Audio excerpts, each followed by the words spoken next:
Oi pessoal, tudo bem? Bem-vindo aqui ao canal da Clínica Prolive. Sou o Dr. Eduardo Sertan, especialista em ginecologia e reprodução humana e infertilidade. Hoje a gente vai falar um pouquinho aqui sobre uma fase do tratamento da reprodução humana e da fertilização in vitro, principalmente, que é o preparo endometrial para a transferência desse embrião. Hoje em dia, as pacientes estão optando muito em biopsiar o embrião, para a gente saber se esse embrião é cromossomicamente euploide, ou seja, sem alteração relacionada ao cromossomo, ou às vezes fazer biópsias relacionadas a doenças genéticas mesmo, relacionadas ao DNA desse embrião.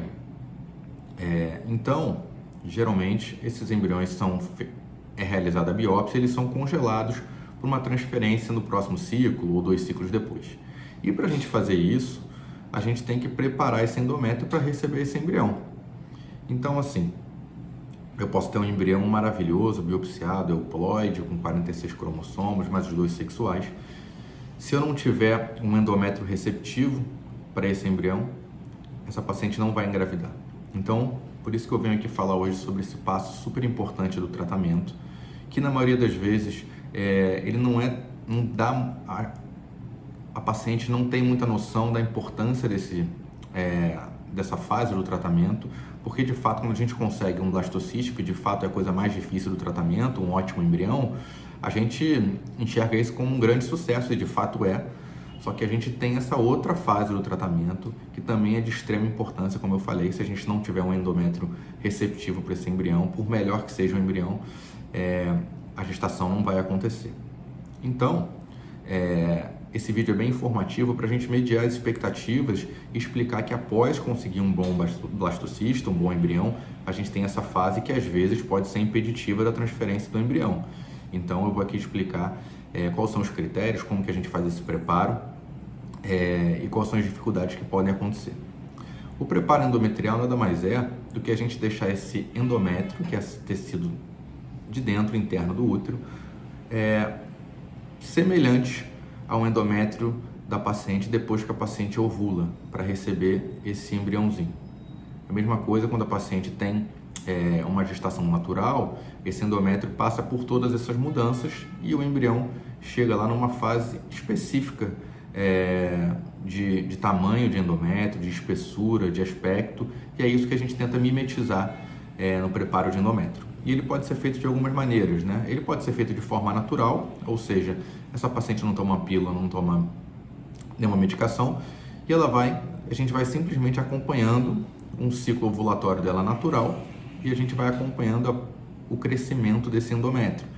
O que a gente considera um endométrio receptivo, um endométrio bom para a gente fazer a transferência, Um endométrio acima de 7 milímetros de espessura, que a gente consegue ver isso no ultrassom, um endométrio de aspecto trilinear ou trilaminar, que é um aspecto de endométrio com ação bem grande do estradiol, do estrogênio, que faz isso com o endométrio, ele cresce esse endométrio, ele espessa esse endométrio.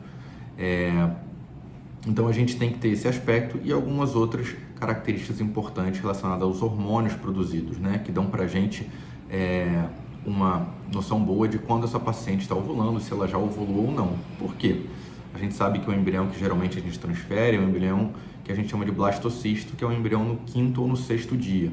Então, a gente não pode transferir esse embrião 3 dias depois que a paciente ovulou, por exemplo, porque isso não seria como aconteceria naturalmente. Esse embrião não teria chegado ainda no endométrio com 3 dias de ovulação dessa paciente, porque ele demorou 5 dias até chegar a esse estágio de blastocisto.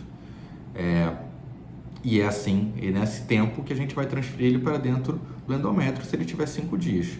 A transferência de embriões no 3º dia, hoje em dia, é mais rara, mas se a gente fosse fazer uma transferência de 3 dias, aí sim, seriam 3 dias depois que essa paciente teoricamente ovulou.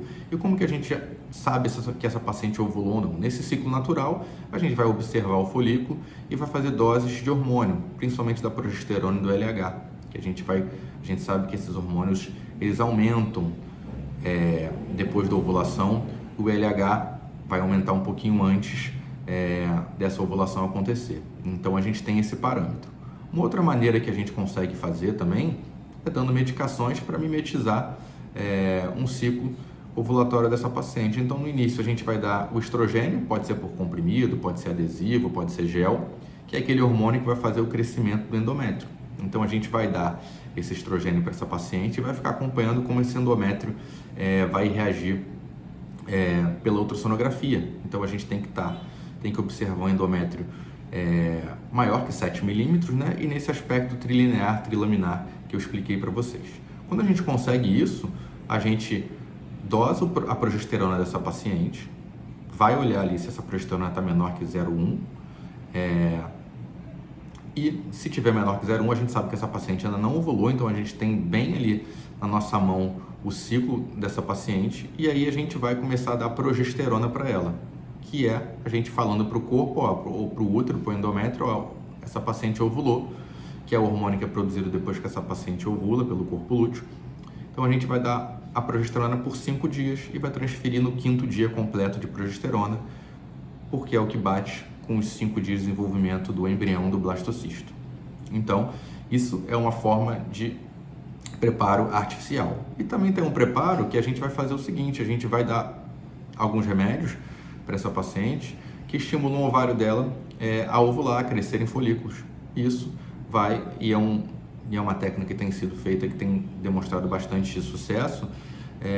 Então a gente vai estimular esse ovário, que vai estimular esse endométrio com o crescimento do folículo, vai ter uma maior produção de estradiol, de estrogênio, e esse hormônio que é o que vai fazer esse endométrio, que é esse tecidinho de dentro do útero, crescer. Então a gente pode fazer geralmente o letrozol, que a gente tem usado muito, né, que é um inibidor de aromatase, que não atua no endométrio, diferente do clomifeno, né? O clomifeno ele atua nos receptores de estrogênio, né?